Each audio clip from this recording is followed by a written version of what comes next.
Most GMs think that success comes from control, when in reality, the best results actually come when you stop trying to force everything. I'm Adam. I'm the GM of Airstream Maine in Lebanon, Maine. And I want to talk to you about how I incorporate Taoism into my leadership style. So, Taoism is a Chinese philosophy wherein you follow the flow of things. Um, and so sometimes it gets misconstrued as to people who just let everything slide, and it gets misconstrued into this idea that people are doormats and people just get walked all over. When in reality, the idea of Taoism would be more so following the energy of natural forces. What do I mean by natural forces? Well, I consider my sales staff, each of the individuals in the sales staff has their own natural force. They have their own natural tendencies, some more competitive, some more slow paced, some might be energetic and goofy, but in like a lovable way. You have all sorts of different salespeople, and the same sort of treatment for one won't work for everybody. And so, one question might be, how do I incorporate Taoism into the leadership of a sales staff with different personalities? Another question might be, when problems arise, how might I incorporate Taoism into problems that arise at a dealership? Well, two main things I want to talk about today regarding Taoism at the dealership would be utilizing natural forces of individuals around me, and also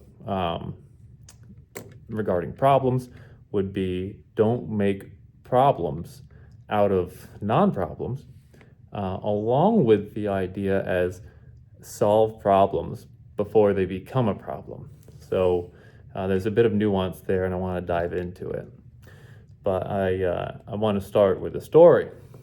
So I have one salesperson who is very competitive and very energetic. This salesperson will work really well when it comes to when you challenge them, when you sort of hint at their insufficiencies. This has to be done delicately in order to make it so that you're not, ruining their self-esteem, but just enough of a poking of the button, such that it riles them up and gets them going and gets them motivated to prove you wrong. One key point of this was, who was it? When the coach for Shaq and Kobe, I think his name was Phil something or other. Let me know in the comments what this guy's name was. I'm sure he's a famous coach. I'm just not that into basketball, but I heard this story, which was, he was known as like an incredible coach. And so what does an incredible coach do? And I think that this coach actually applied this sort of Taoism to how he coached the Lakers, because he knew Kobe's mentality and he knew Shaq's mentality. And what he would actually do is say little comments here and there just to get them just a little bit more irritated, even at one another.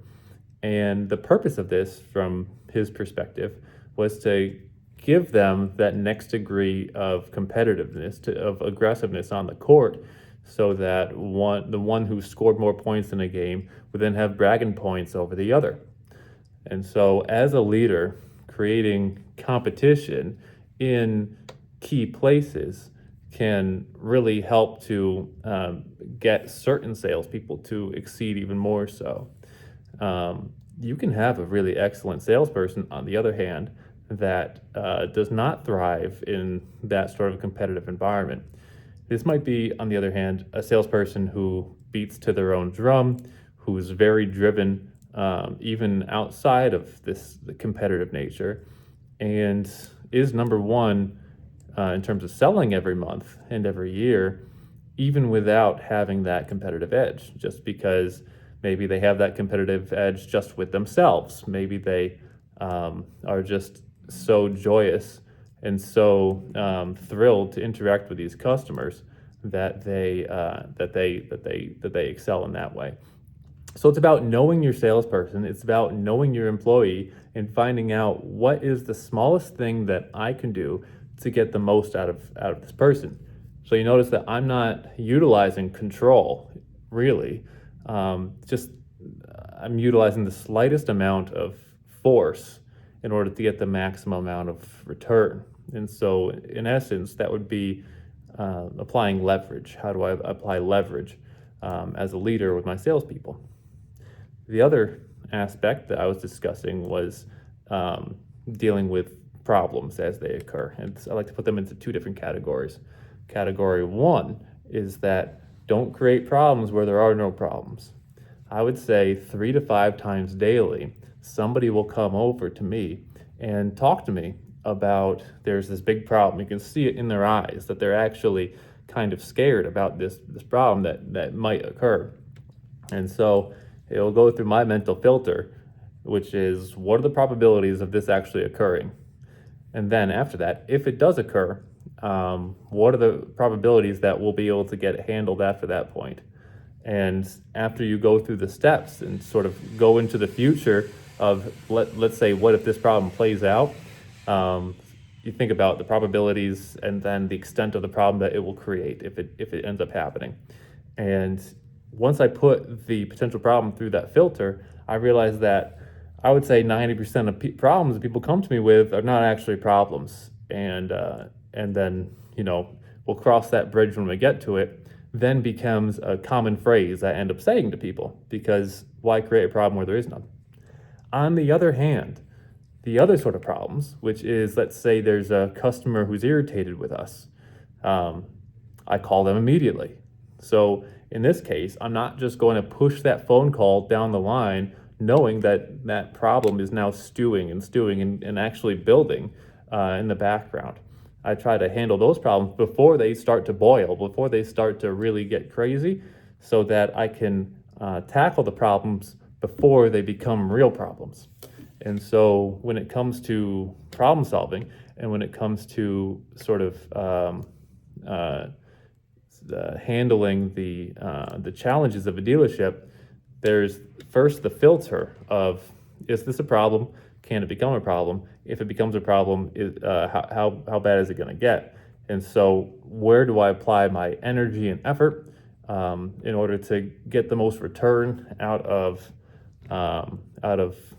my effort for an effort to resolve these problems? So those are the two key elements. You have this, how Taoism relates to how I treat my employees, and how Taoism relates to how I solve problems at the dealership. So I hope you receive some value from this video. I'm doing different types of videos on here. I'm doing RV walkarounds. I'm doing life at the dealership. I'm doing YouTube lives. So let me know in which way you get value out of this, so I can make videos even more directly towards your needs. So thanks for watching. Like and subscribe. Take care.